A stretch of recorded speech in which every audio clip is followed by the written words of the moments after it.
Anda telah mengunduh podcast yang dipaparkan oleh Pendeta Dr. Erastus Sabdono ini dari truth.id/voice. Selamat mendengarkan podcast ini. Shalom saudara sekalian, salam sejahtera dalam kasih Tuhan kita Yesus Kristus. Kebenaran hari ini 19 April berjudul Menjadi Anak Kesukaan.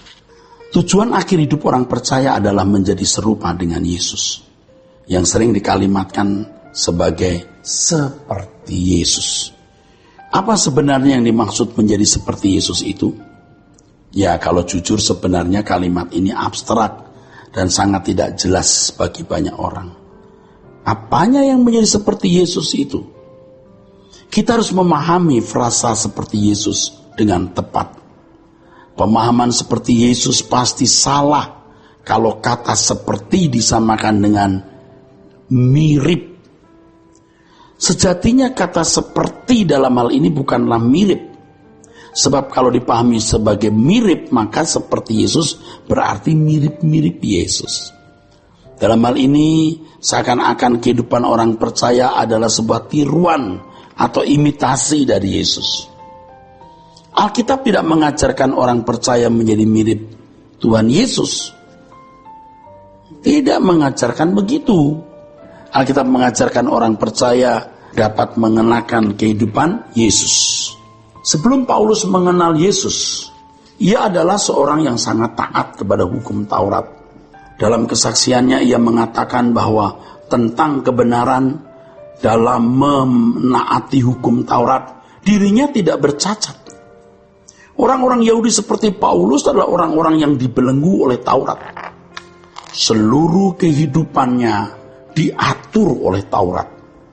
Dengan demikian Taurat telah menjadi seluruh gerak dan gaya hidupnya. Kehidupan Paulus dulu demikian, saudara. Dulu sebelum mengenal Yesus.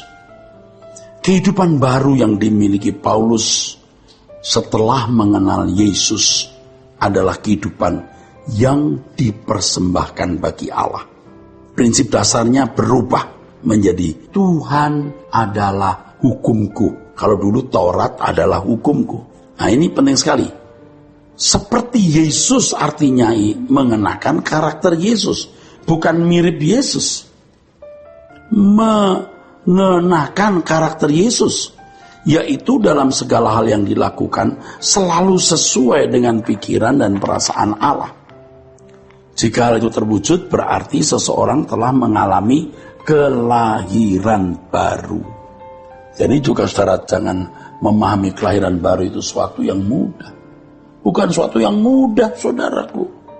Itu proses panjang dan berat sampai mengalami perubahan kodrat baru disebut kelahiran baru. Kelahiran baru bukanlah kejadian sekejap. Bukan kejadian sekejap. Melainkan proses yang dikerjakan oleh Roh Kudus secara luar biasa dari respon manusia dalam menanggapi penggarapan Allah untuk keselamatannya. Kelahiran baru pada dasarnya adalah kesadaran baru di mana seseorang mengalami perubahan dalam cara pandang dalam segala hal. Dengan demikian kelahiran baru bukanlah proses mendadak. Bukan proses mendadak. Bukan proses sekejap. Untuk mengalami kelahiran baru, seseorang harus mengalami pertumbuhan pengertian terhadap kebenaran. Ya, pertobatan terus menerus. Ya, sampai berkeadaan menjadi tidak sama dengan dunia ini. Perubahan ini menjadi permanen bila disertai dengan pengalaman hidup. Itulah sebabnya Allah bekerja dalam segala hal untuk mendatangkan kebaikan bagi orang yang mengasihi Dia agar serupa Yesus.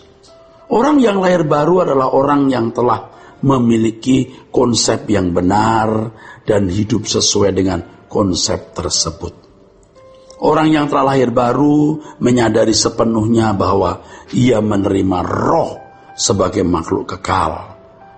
Ia memiliki roh sebagai makhluk kekal dari Allah dan akan kembali kepada Allah untuk mempertanggungjawabkan kehidupannya. Kesadaran tersebut mencitrakan dirinya atau dikenakan secara konsekuen. Mencitrakan diri sama juga mengenakan kehidupan Yesus secara konsekuen sehingga menjadi manusia lain yang benar-benar berbeda dengan keadaan sebelumnya. Manusia lain ini adalah kehidupan anak-anak Allah yang agung, seperti yang pernah dikenakan oleh Yesus ketika mengenakan tubuh daging seperti kita 2000 tahun lalu.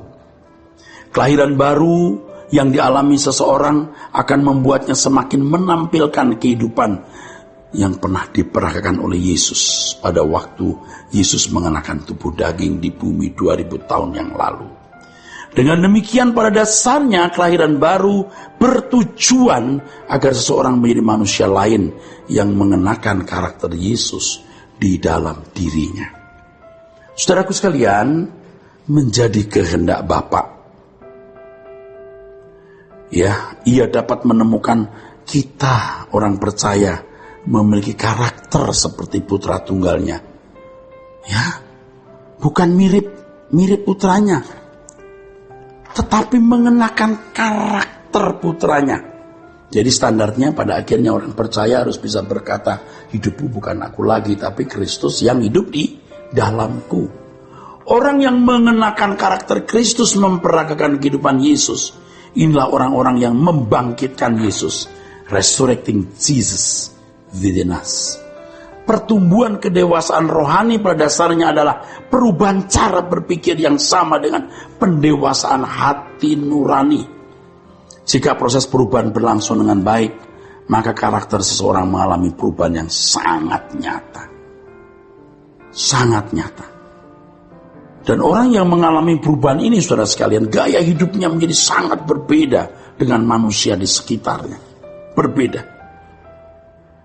Kehidupannya pasti bisa menghadirkan pribadi Yesus yang pernah hadir di Palestina 2000 tahun yang lalu. Dihidupkan kembali sekarang. Dihidupkan kembali. Jadi bukan mirip-mirip Yesus. Memang memperagakan hidupnya Yesus, saudara. Ya. Orang percaya seperti ini pasti memiliki keunggulan hidup, terutama dalam moralnya dan bidang hidup yang digelutinya. Dengan demikian, kekristenan sesungguhnya bukanlah agama, melainkan jalan hidup. Sebab di dalam kekristenan yang penting adalah perubahan karakter. Dari karakter manusia yang mengenakan kodrat dosa, sinful nature, menjadi manusia Allah yang serupa dengan Yesus, yang mengenakan kodrat ilahi, divine nature. Orang yang benar-benar semakin mengenakan karakter Yesus dapat disebut sebagai orang yang benar-benar mengalami kelahiran baru. Jadi kelahiran baru jangan hanya dipahami ketika orang menjadi baik. Jangan memahami kelahiran baru sekedar yang tadinya tidak ke gereja sekarang ke gereja, yang tadinya bukan beragama Kristen sekarang beragama Kristen. Jangan gitu dong. Itu belum merupakan ciri orang yang mengalami kelahiran baru. Orang-orang yang mengalami kelahiran baru itu hidupnya sangat luar biasa. Hidupnya sangat luar biasa. Sebab kehidupan mereka menjadi kesukaan Allah. Seseorang yang menjadi kesukaan Allah berarti sudah selesai dengan dirinya sendiri. Baru namanya selesai dengan dirinya sendiri. Puji Tuhan, saudaraku sekalian. Jadi jangan merasa puas hanya mirip-mirip seperti Yesus. Jangan puas hanya menjadi orang baik. Tapi benar-benar mengenakan kehidupan Yesus di dalam perilaku kita setiap hari. Puji Tuhan. Kiranya kebenaran hari ini, saudara, memberkati kita sekalian. Sola Gracia.